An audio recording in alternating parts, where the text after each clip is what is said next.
Hi అండి, welcome to Bhanusri vlogs అండి. అందరూ ఎలా ఉన్నారు ఫ్రెండ్స్? బాగున్నారా? నేను కూడా బాగున్నానండి. మీ అందరూ బాగుండాలని మనస్ఫూర్తిగా కోరుకుంటున్నానండి. ఈ వీడియో వచ్చి దసరా నవరాత్రులు మొదటి రోజు అండి. ఇంకా నేను పూజ ఎలా చేసుకున్నాను ఏంటనేది మొత్తం మీద షేర్ చేసుకున్నాను ఫ్రెండ్స్. అందరూ తప్పకుండా వాచ్ చేయండి.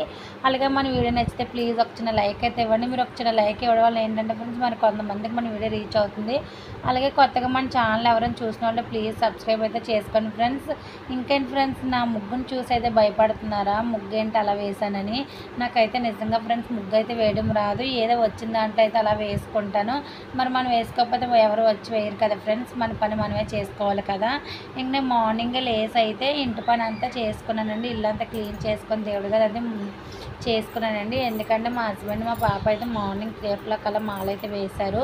ఇంకా అవన్నీ రెడీ చేసాక ఇంకా వీడియో క్లిప్లు అయితే తీయడానికి అవ్వలేదండి. ఇంకా నేనైతే దేవుడి గది కిందనైతే నీట్గా పసుపు రాసి ముగ్గు పెట్టుకున్నాం కదండి, దాని మీద పీటకు కూడా నీట్గా పసుపు రాసి బొట్లే పెట్టుకున్నానండి.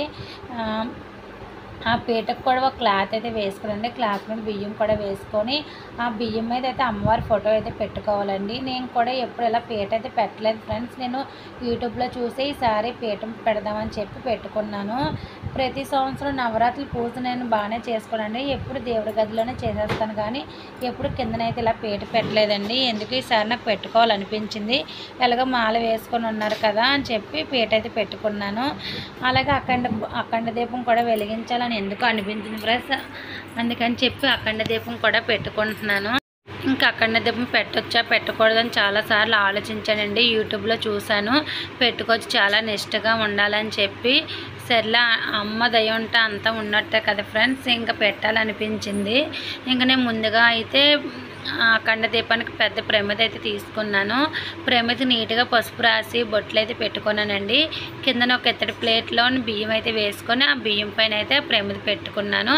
ఆ ప్రమిదలో అయితే నువ్వుల నూనె అయితే వేసుకోవాలంటండి. నేను కూడా యూట్యూబ్లోనే చూశాను ఈ వీడియో మొత్తము చూసి అయితే ఇంకా అలా ఫాలో అయ్యి నేను కూడా అలా చేసుకుంటున్నానండి.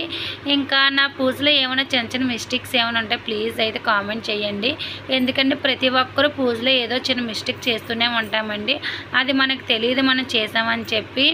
ఎవరైనా చూసిన వాళ్ళకే కదండి తెలుస్తుంది. ఎందుకంటే చెప్పడంలో తప్పేం లేదు కదా ఫ్రెండ్స్. మీరు ఆ చిన్న మిస్టేక్ ఉందని చెప్తే నేనైతే ఆ పూజలో సర్దిద్దుకుంటాను కదా.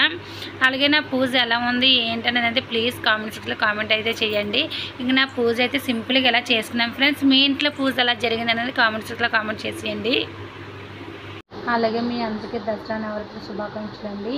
అందరూ నిండు ఆరోగ్యాలతో ఉండాలని మనస్ఫూర్తిగా అమ్మవారిని అయితే కోరుకుంటున్నాను ఫ్రెండ్స్.